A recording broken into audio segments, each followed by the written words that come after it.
자, 오늘 은혜 받으실 하나님의 말씀은 신약성경 마가복음 9장 33절부터 41절까지 말씀입니다.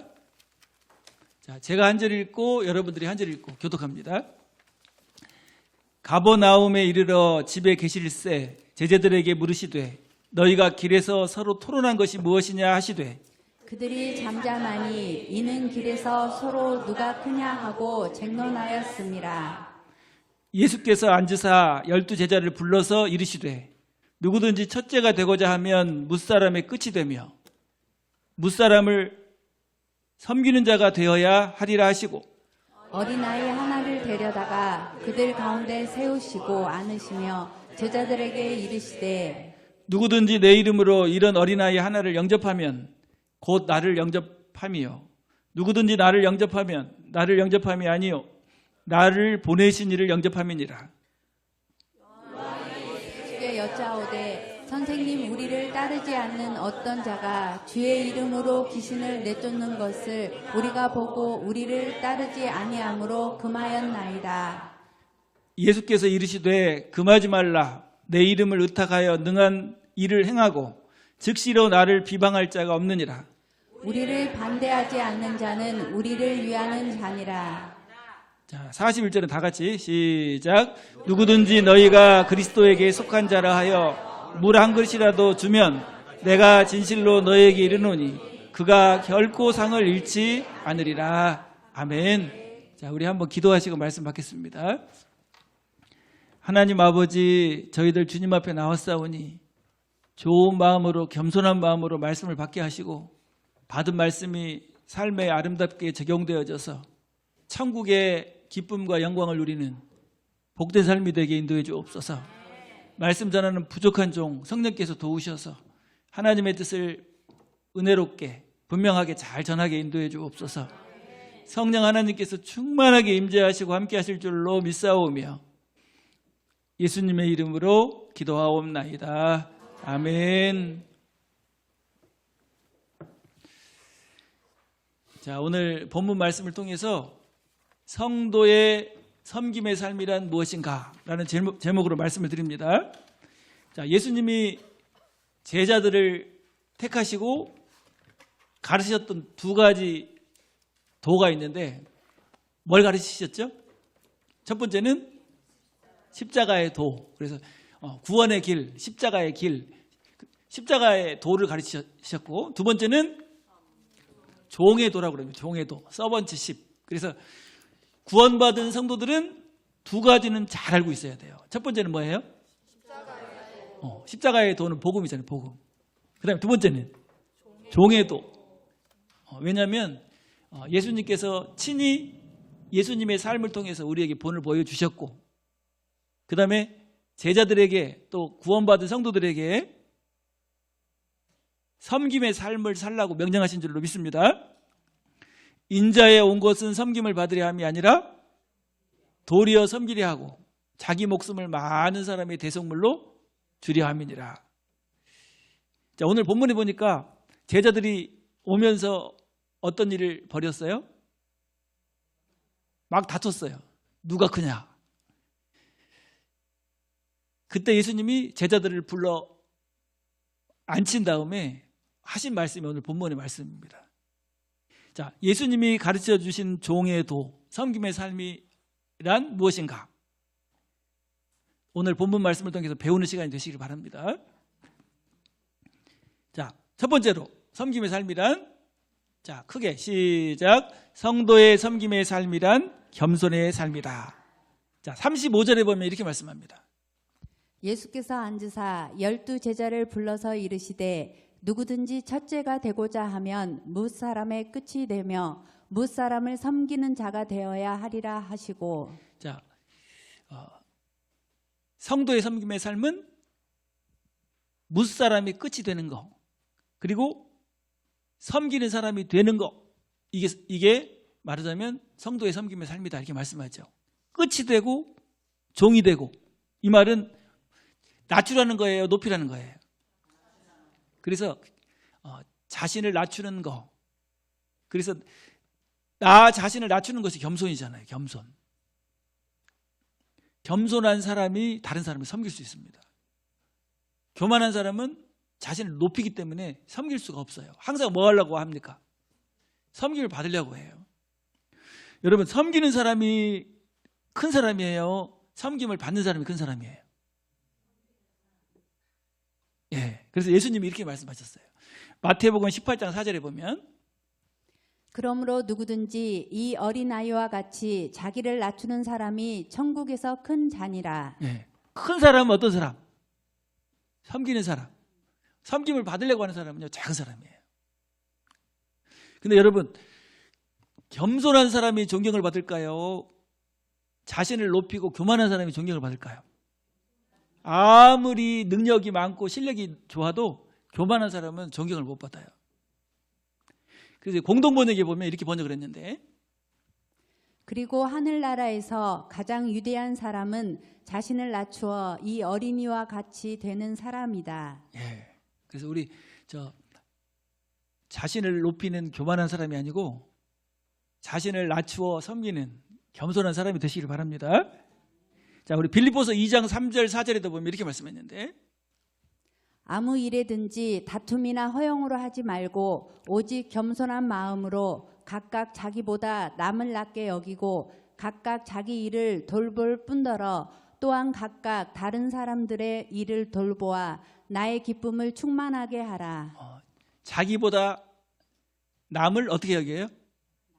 낮게, 높게 여긴다는 거예요. 높게. 자, 모든 사람에게는 장점과 단점이 있어요.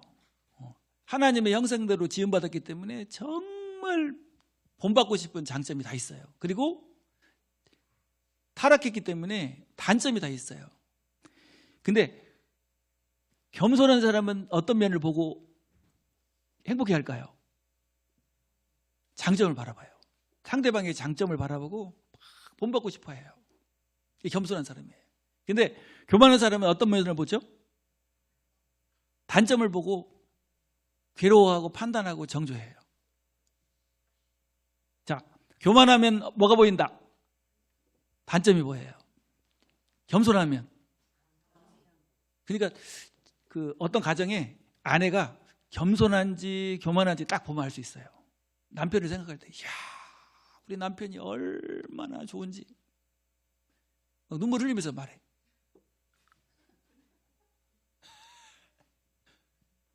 그러면 어떤 사람이죠?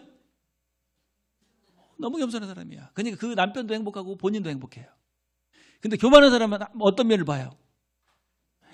우리 남편은 이게 문제고 이게 못됐고 이래서 못 살겠고 너무너무 교만한 거예요. 이런 사람은 본인도 불행해. 그리고 누구도 불행할까요? 그 남편도 불행해. 교만한 사람은 자신의 단점을 못 봐요. 상대방이 뭐만 봐요? 단점만 봐. 그래서 겸손한 사람은 자신의 부족함을 알아요. 그러니까 항상 남편을 보고 어떤 생각을 할까요? 야, 본받고 싶다. 어때요, 여러분? 아내를 보면서도 그렇죠. 똑같아요. 근데 다른 사람의 티는 잘 보여. 티가 잘 보여. 그래가지고 막 빼려고 그래. 근데 자기한테는 뭐가 있죠? 들보가 뭐예요? 대들보. 자, 그래서 여러분, 겸손한 마음을 가질 때 주님께서 가르쳐 주신 무슨 도? 종의 도, 섬김의 삶을 실천할 수가 있어요. 그래서 교만한 사람은 항상 남을 판단하고 비판하고 책망합니다. 만족이 없어요. 그런 사람은 예수님하고 살아도 만족이 없을 거예요, 아마. 근데 겸손한 사람은 용서하고 받아주고 격려하고 칭찬하고 인정해주고 이렇게 삽니다. 자, 교만한 사람은요 항상 가르치려고 해요. 그래서 무슨 뭘 잘한다고 그러죠? 지적질 대장이에요. 근데 겸손한 사람은 누구에게든지 배우려고 합니다. 남편을 딱 바라볼 때 요거 고쳐줘야지. 요거만 고치면 괜찮은데 막 이렇게 막 지적질하잖아요. 그러면 엄청나게 교만한 거예요. 근데 남편을 바라보면서 어떤 마음을 가져야죠? 이야, 본받고 싶다. 저면을 본받고 싶다. 아내를 바라보면서 어떤 마음을 가져야 돼요? 이야, 제가 항상 감격을 하면서 우리 최고 미인 본받고 싶다. 그런 면에서 보니까 제가 조금 겸손한 것 같죠?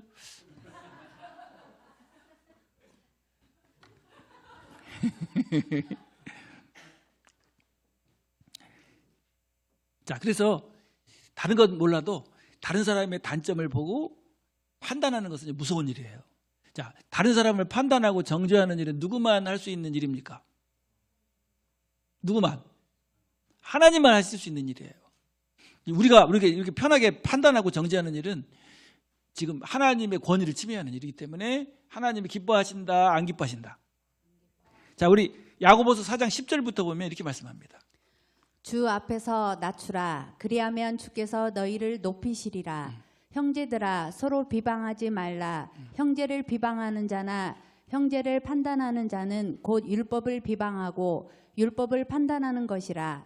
내가 만일 율법을 판단하면 율법의 준행자가 아니요 재판관이로다. 입법자와 재판관은 오직 한 분이시니 능히 구원하기도 하시며 말하기도 하시느니라. 너는 누구이기에 이웃을 판단하느냐? 예, 가장 가까운 이웃이 누구죠? 남편과 아내예요. 막 그냥 판단하지 말고 잘 용서하고 받아주는 그런 삶이 되시길 바랍니다. 자, 한번 따라서 해볼까요? 주 앞에서 낮추라. 그리하면 주께서 너희를 높이시리라. 왜냐하면 낮춰야만 뭐 할 수 있어요? 섬길 수 있고 낮춰야만 판단하지 않을 수 있어요. 그래서 겸손으로 섬김의 삶을 사는 것이 성도의 삶의 목표입니다. 겸손한 삶이 되면 누가 높여주실까요? 하나님이 높여주셔요. 자, 겸손한 남편이 되면 아내가요 존경해요. 우리 남편 참 존경스럽다. 근데 교만한 남편이 되면 어떻게 될까요? 절대로 존경하지 않아요. 자, 우리 잠언 29장 23절에 보면 이렇게 말씀합니다. 사람이 교만하면 낮아지게 되겠고 마음이 겸손하면 영예를 얻으리라. 네, 교만하면 절대로 낮아지게 돼요. 우리 열린교회 장로님들이 왜 이렇게 존경받는지 알아요?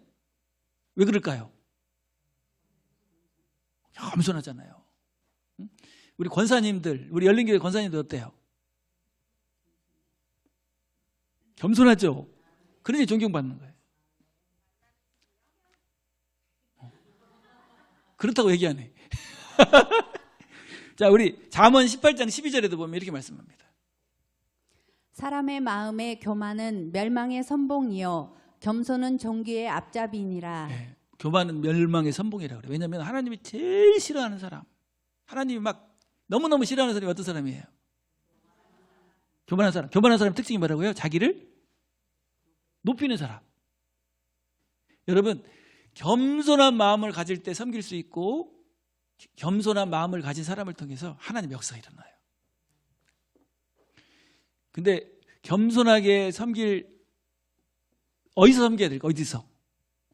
제일 먼저 가정에서. 그래서 여러분 겸손한 마음으로 또 어떤 눈을 가지고 은혜의 눈을 가지고 남편을 바라보고 아내를 바라보고 잘 섬기는 그런 삶이 되시길 바랍니다. 자, 가정에서, 그다음에 교회에서, 직장에서, 사업처에서 겸손히 섬기는 복된 성도들 되시길 바랍니다. 자, 성도의 섬기는 삶은 첫 번째로 뭐라고요? 겸손의 삶. 자, 두 번째는 크게 한번 읽어볼까요? 시작. 성도의 섬김의 삶은 관용하는 삶이다. 자, 36절, 37절에 보면 이렇게 말씀합니다. 어린아이 하나를 데려다가 그들 가운데 세우시고 안으시며 제자들에게 이르시되 누구든지 내 이름으로 이런 어린아이 하나를 영접하면 곧 나를 영접하며 누구든지 나를 영접하면 나를 영접함이 아니요 나를 보내신 이를 영접함이니라. 네.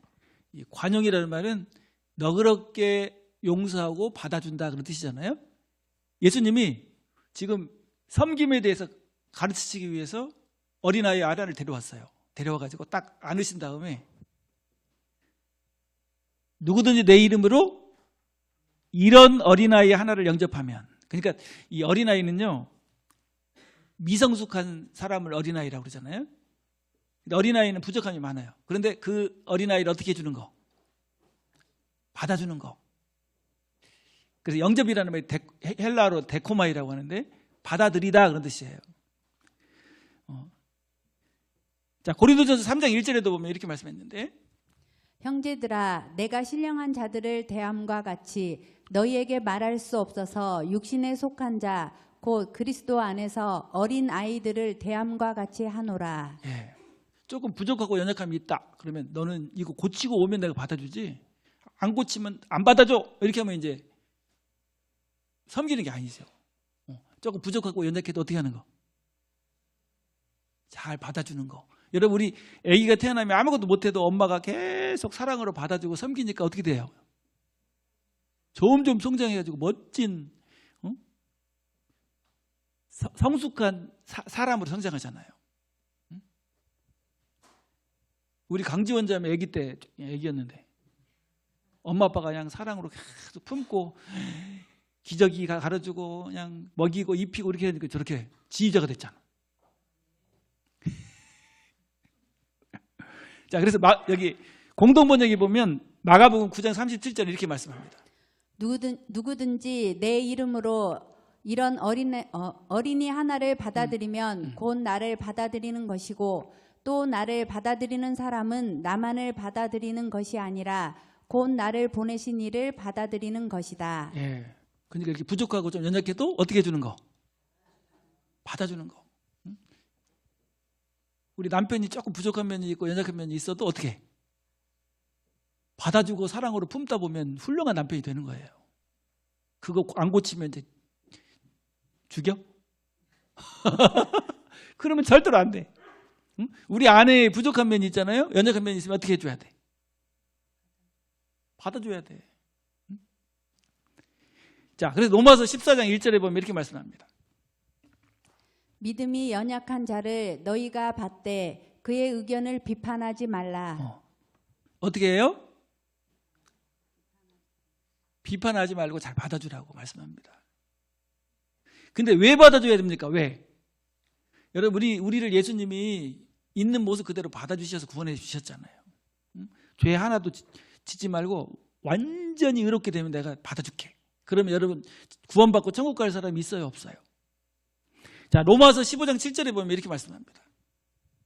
그러므로 그리스도께서 우리를 받아 하나님께 영광을 돌리심과 같이 너희도 서로 받으라. 서로 받으라. 누가 받은 것처럼. 지옥 갈 죄에서 용서해주고 구원해줬더니 조금 부족하고 연약한 면이 있으면 죽어도 못 받아주네. 응? 못 받아. 안 돼. 이러면 이제 주님께서 기뻐하실까요? 슬퍼하실까요? 자, 한번 이렇게 옆에 있는 분 눈을 보면서 주님께서 나를 받아주셨으니 나도 당신의 있는 모습 그대로 받아주겠습니다. 이렇게 인사 한번 합시다.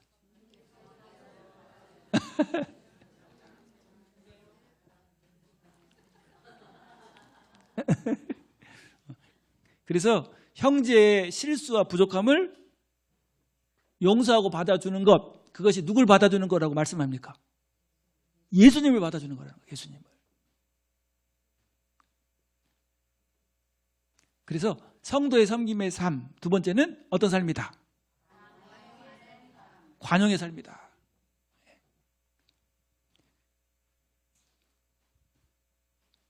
눈이 벌써 긍휼의 눈을 가져야 돼요. 다 받아줘야 돼. 여러분 어때요? 그래서 어떤 분이 그러더라고요. 우리 남편은 마음이 태평양 같아요. 그래서 이야, 바다는 다 받아주잖아요. 다 받아가지고 변화시켜버려.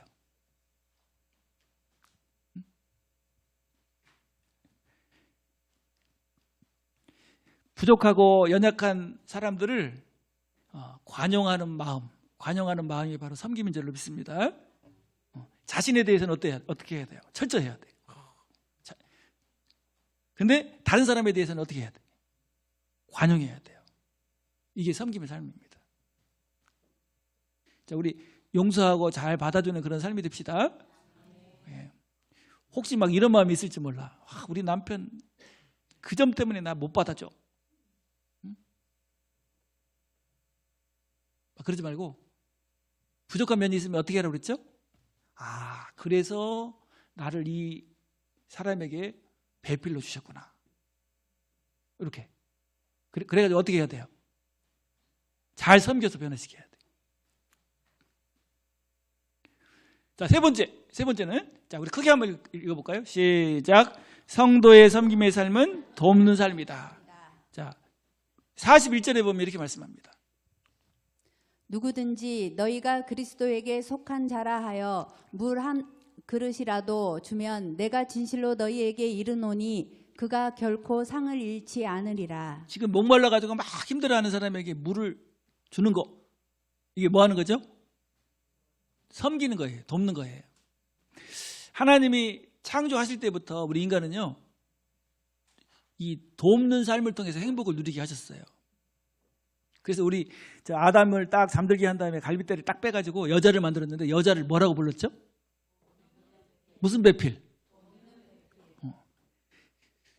그래서 아내를 뭐라고 하냐면 돕는 배필이라고 하잖아요. 근데 아내만 돕는 배필입니까? 남편은 뭐예요, 그러면? 남편도 돕는 배필이에요. 서로. 그래서 진정으로 돕고 섬길 때 진정한 행복을 누리게 됩니다. 그래서 섬김이라는 단어가 헬라어로 디아코니아라는 단어인데요, 돕는다, 수종들다, 그런 뜻이에요. 자, 지금 그 예루살렘 교회가 큰 흉년이 들어가지고 막 어려움을 겪고 있어요, 성도들이. 그러니까 막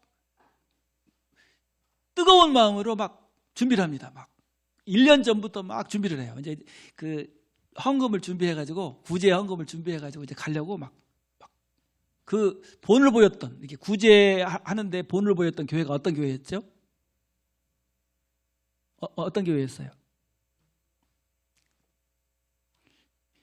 고린도 교회였어요. 고린도 교회.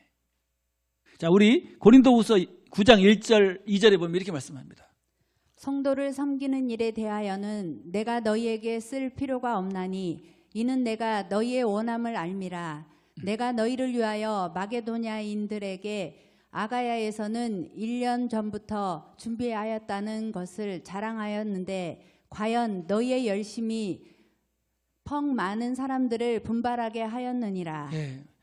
예루살렘 교회 성도들이 경제적으로 흉년이 들어가지고 먹을 것도 없고 막 고생한다는 소식을 들은 다음에 그분들을 섬기기 위해서 막 얼마나 열정적으로 준비를 했는지, 사도 바울이 가는 교회마다 뭐 했다고 그러죠? 자랑했대요, 자랑. 자, 여기도 한번 현대어 성경으로 보면 이렇게 번역을 했어요. 하나님의 백성을 돕는 일에 대해서는 새삼스럽게 또 여러분에게 설명할 필요가 없다고 생각합니다. 그 일에 여러분이 얼마나 열성을 보이고 있는가를 이미 알고 있기 때문입니다.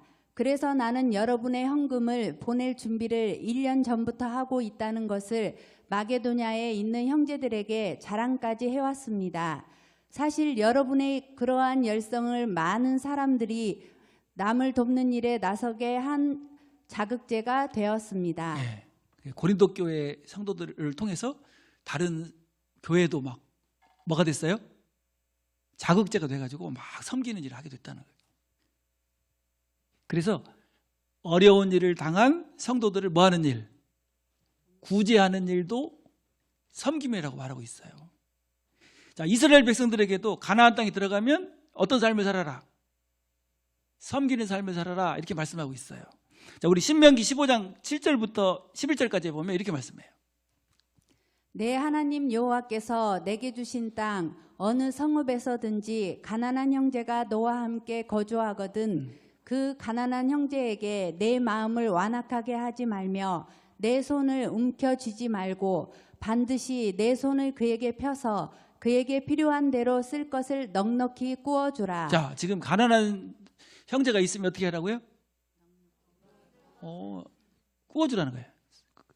쓸 것을 잘 도와주는 삶이 되라 이렇게 말하죠. 그리고 또 9절부터 보면 삼가 너는 마음에 악한 생각을 품지 말라. 곧 이르기를 일곱째 해 면제년이 가까이 왔다 하고 내 궁핍한 형제를 악한 눈으로 바라보며 아무것도 주지 아니하면 그가 너를 여호와께 호소하리니 그것이 내게 죄가 되리라. 예, 지금 뭐가 있죠? 면제년. 면제년은 7년이 되면은 뭐가 다탄감이 돼요. 빚이 다탄감이 돼. 근데 면제년이 가까웠어.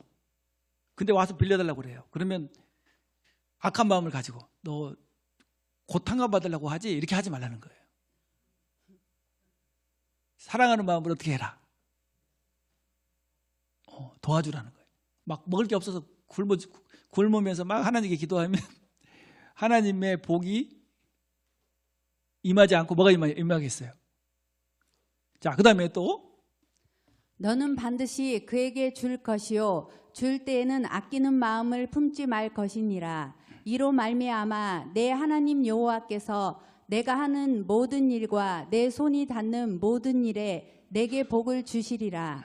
땅에는 언제든지 가난한 자가 그치지 아니하겠으므로 내가 내게 명령하여 이르노니 너는 반드시 내 땅 안에 내 형제 중 곤란한 자의 궁핍한 자에게 내 손을 펼지니라. 예. 그래서 우리 주위에 가난한 형제들을 주신 이유가 뭐예요? 뭐 하라고? 돕고 복 받으라고. 우리를 위해서 주신 거라는 거예요. 그래서 형제를 돕는 일이 바로 섬기는 삶인 줄로 믿습니다. 자, 어떻게 도울 수 있을까요? 우리 형제를. 첫 번째는 뭘로 도울 수 있죠? 말로. 위로하고 격려하고, 또 말씀을 전해주고, 이게 말로 하는 거죠. 그 다음에 뭘로 또 할 수 있어요? 기도로. 기도해 주는 게 얼마나 큰 복인지 몰라요. 그 다음에 또 뭘로 할 수 있어요? 물질로. 어려움을 당한 형제에게 물질로 도울 수 있어요. 그래서 섬김의 삶을 사는 사람은요, 항상 마음에 그런 마음이 있어요. 내가 뭘로 도울까? 무슨 필요가 있는가? 항상.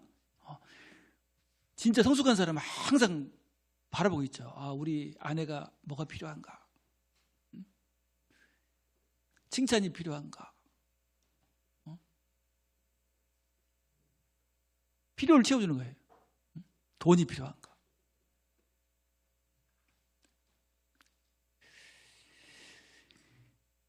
그리고 복음을 위하여 섬기는 일은 반드시 상을 받게 된다고 말씀합니다. 뭘 위해서요? 복음을 위해서, 영혼들을 위해서. 자, 우리 마태복음 10장 42절에 보면 이렇게 말씀해요.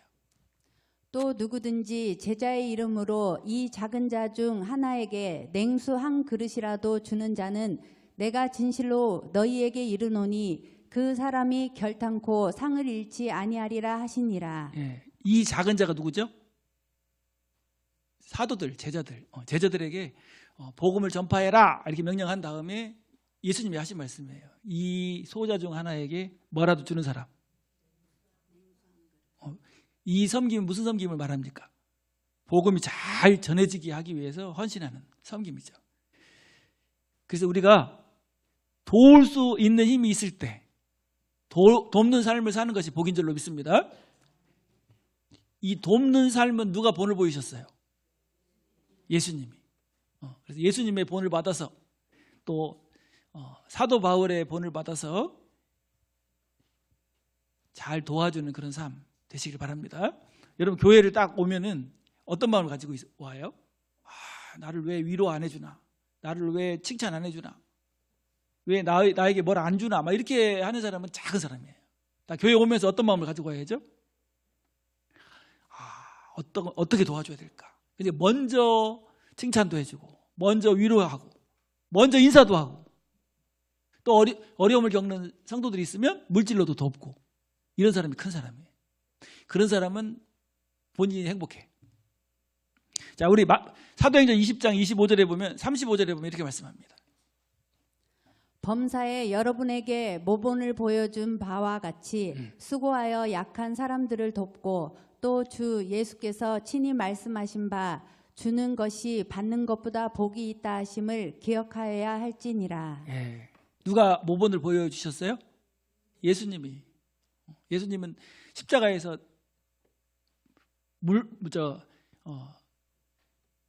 생명을 바치셨잖아요. 우리를 위해서. 항상 뭘 도와줘야 될까? 뭘 섬겨줘야 될까? 항상.